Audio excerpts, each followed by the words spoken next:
So you have that, and people is consuming a lot of completos and these other types of sandwiches. They got very creative, and they have, it's like a culture of sandwiches and things, and how to twist them, and getting new recipes. So, like for example, with completo, which is like very funny, but the thing is that like the bread that hot dog has. Yeah, the bun. Yeah, the bun, correct. Then you would put a sausage there. That's a hot dog. But people in Chile from, I don't know, like I would say 20 years or 25 years from now, they started to get into putting meat instead of a sausage, right?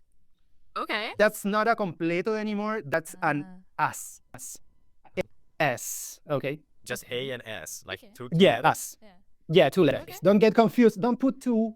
Yeah, I was about to say, like, what happens when you put a second? Asses. Okay, we're good. Okay, never mind. Production, we're good. We don't have to keep. Yeah.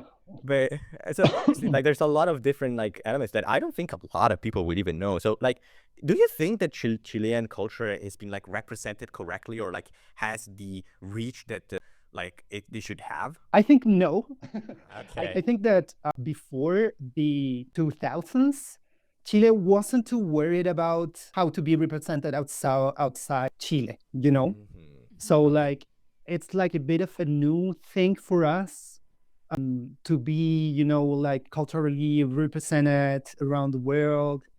And I guess that we got some cultural relevance and importance with the government of Salvador Allende, of course, and some culture that was around that political movement at the time. You already mentioned Violeta Parra and Pablo Neruda. Well, that's a bit of our leftist culture we have here. It's huge, it's important, it's identitarian. And they, in the 60s, in the 50s and the 60s especially, they kind of started to build like a cultural identity here in Chile. There were intellectuals thinking about this.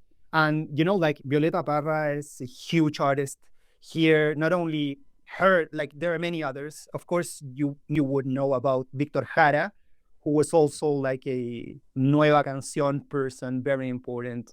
I don't want to get too political because, I want to keep it like audience friendly here, but they have also like huge songs that are political songs, and people is using them now because of, I don't know, like the situation of peace, like Victor Jara wrote this song, which is very important for like many countries, which is called El Derecho de Vivir en Paz, which means the right of living in peace.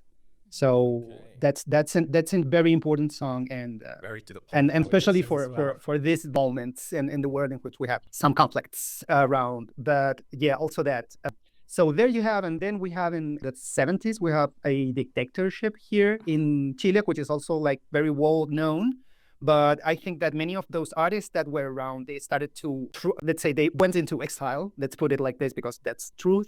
And more of them went to Europe, and some of them went to the United States, or intellectuals that were around. So then, yeah, at that time, like Chilean culture started to be more known internationally. But I wouldn't think that ever before the 2000s, any government went into putting together some effort to get Chile to be known around the world. Like Chileans kind of didn't care much about it.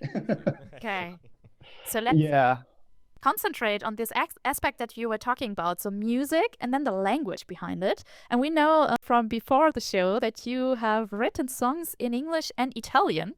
Yes. So how was that for you? How was writing songs in different languages, not your mother tongue, for you? And maybe also like sharing emotions and stories in your music. Well, yeah, I would say that it is a bit of a consequence on how my life has gone, like, and yeah, also like my music. I mean, I was mostly doing theater up to when I was 28 years old. I also like doing music, but I was composing my own songs But then I went into like a very difficult moment for me because my career wasn't like having many sense, or being an artist is basically whenever you are, it's fun. Whenever you are around the world, it's so I was like kind of not knowing exactly where I was heading to, and yeah, it was like a difficult moment. I also like have a breakup with a girlfriend that I had at the time.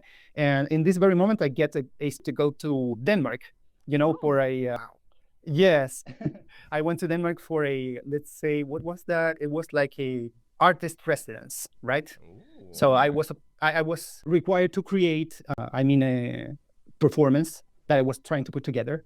And I had the opportunity to go to this amazing place, which is called Odin Teatret, which is famous and is led by a very important Italian director. I was there and I was like also doing this, but at the same time, I had like so many things to say that I started to write songs.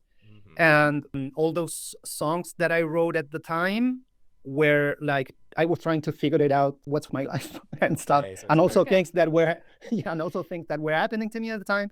And, but there I met this girl from Italy, and I went to Italy and together for a while. So while I was there in Italy, I was living in Italian. And also when I was there in Denmark, I was like kind of living in English. So because of that, I started writing a song in Italian. So that was like why I started writing in different languages, other than Spanish, which is my native language. And then time passed, and I kept myself writing in Spanish because it's what makes sense for you when you're writing. You mostly will be writing in your native. It's something difficult, and you have to, have some sort of sense on what you're saying. And it's difficult sometimes to make sense of a song if you're not native to the language. So, but then, all these years I've been using English so much, and, like that recently, like a year from now or something like that, it came up to me like another song in English, and I thought it was beautiful. Some people have told me that the song was beautiful, even if, like for an English native speaker. So I decided to put it together. I wasn't so sure if my English singing was right, but it turned out that people liked the song actually. So we've talked a lot about music now, and we would like to ask you some more questions about the language part. How did you actually first discover Tandem? And what has your journey been like ever since you started exchanging languages there? I have to say that I love Tandem. I think that it's an amazing app. And yeah, I love it. It has bring so many things to my life, actually. Oh, wow. It's I have really lived many things, and things some are Tandem related. I don't know if I explained it well in English, but no, yeah, well, we're very excited to see those, like what sort of experience people might might see themselves if they're getting Tandem for themselves, Thing is that in 2018, I had this stop motion project that's still going on. It's in production now, but at that time it was like in development. And I got into this sort of market festival, like in a competitive side of this festival, in which we were supposed to pitch our stop motion projects, and you would get the prize, a grant, if you won first or second, place in the competition. This was in Poland, in this city called Lodz. What? No, I like this thing. You're going from Denmark to Italy to Poland now. Like, you're going everywhere in the world, man. Yeah, kind of. Yeah. Up to a point, I was traveling a lot. So yeah, that was in Poland. So I went there. It was very exciting. But anyways, the thing was that when I get into the competition, I realized my English wasn't good enough. And I was the second to enter the stage. And the first one was this Polish guy, that his English was perfect and his project was also perfect. Oh, no.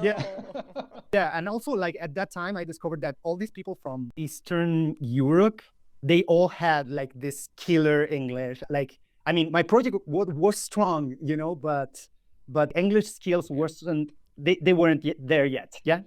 So when because it's really a thing. When you don't have the language skills, sometimes you seem like you're not skilled enough or you're not intelligent.